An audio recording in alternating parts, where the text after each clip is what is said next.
ओम शांति।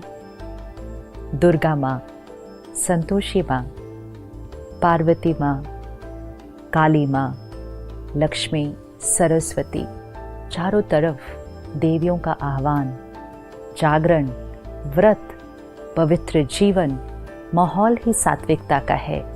क्योंकि नवरात्रि शुरू हो चुके हैं आज से।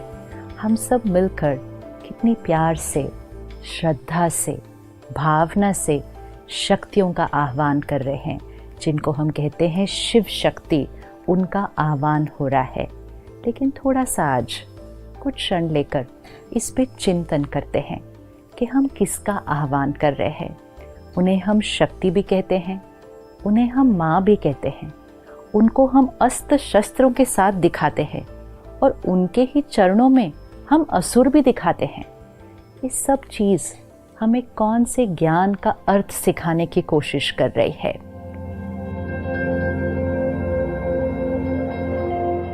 देवी का चित्र और चरणों में असुर। तो क्या वो देवियां हिंसा करती थी? क्या उन्होंने असुरों की हिंसा की थी, या इसके पीछे कुछ भाव है?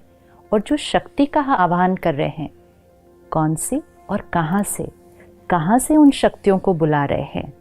थोड़ा सा सोचते हैं। डिविनिटी, प्योरिटी, ये आत्मा का ओरिजिनल गुण है जो आज हम भूल चुके हैं। और क्योंकि हम अपनी डिविनिटी को भूल जाते हैं, तो हमारे अंदर के जो वाइसेस हैं, काम, क्रोध, लोभ, मोह, अहंकार, ये इमर्ज हो जाते हैं।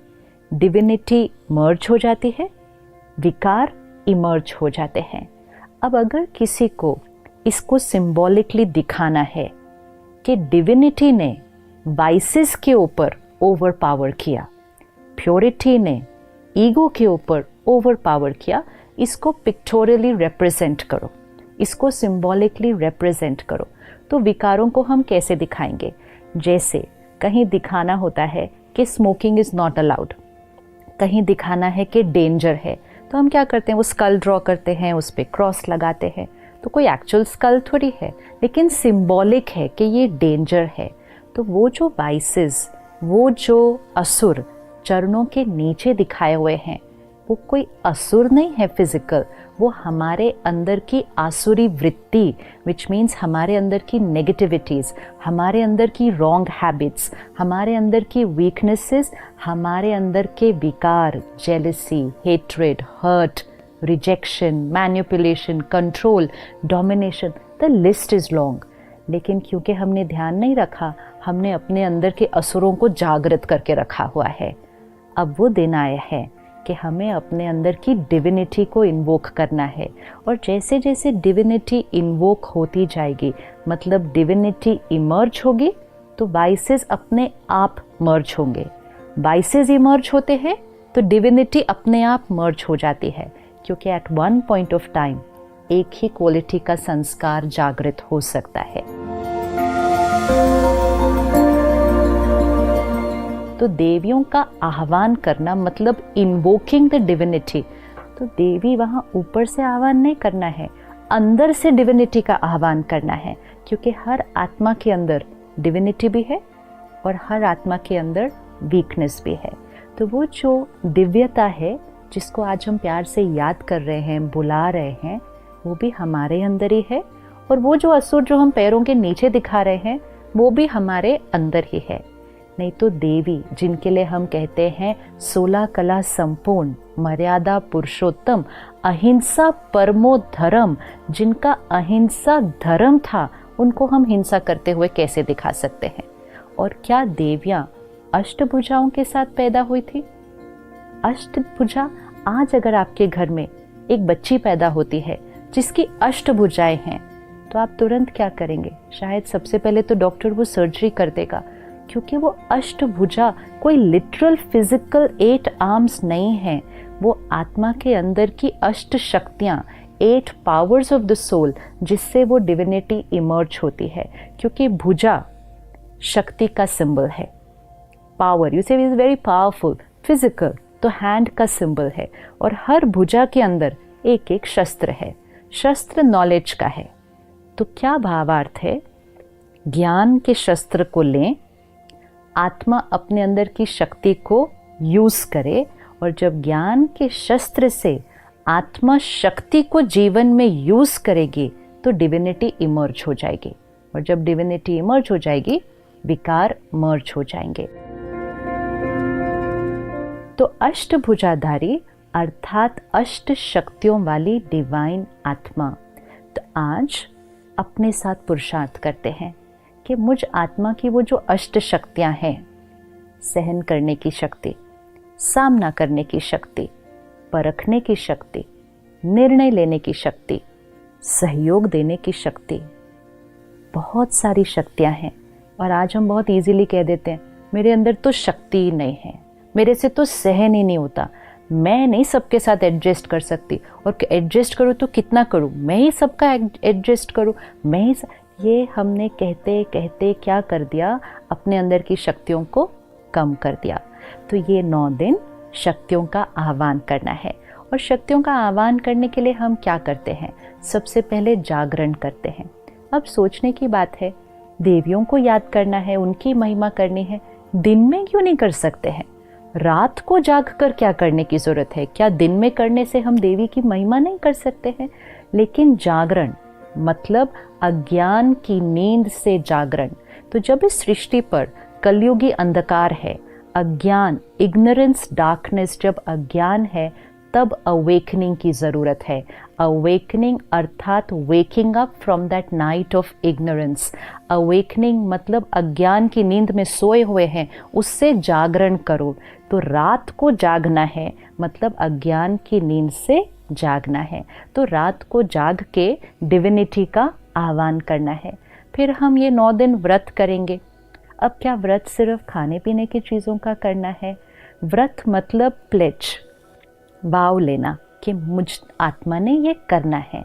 लेकिन अब हम इस 9 दिनों में व्रत को थोड़ा और गहराई से लेते हैं कि सिर्फ खाने पीने का नहीं, साथ साथ व्रत लेते हैं कि हम 9 दिन गुस्सा नहीं करेंगे, हम शांत रहेंगे, हम 9 दिन पर चिंतन नहीं करेंगे, किसी के बारे में कोई गलत बात यहाँ से वहाँ फैलाएंगे नहीं, हम 9 दिन सुबह जल्दी उठकर ध्यान करेंगे, मेडिटेशन करेंगे, हम 9 दिन कोई गलत चीज़ ना खाएंगे न पिएंगे।